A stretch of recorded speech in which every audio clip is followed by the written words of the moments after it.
Now there is the steps for following Bode plot. First, bring the given variable, find the Bode plot, one that is P of S, and second is figure in front of you.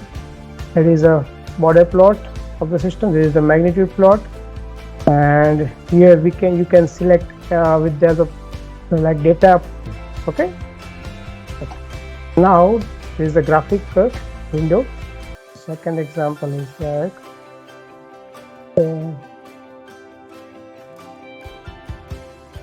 for the second,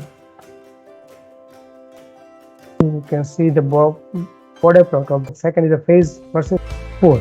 So CLC clear CS equal to %s and polling error, then use the Bode plot. So let's run this command and see the Bode plot of this. So, okay, video.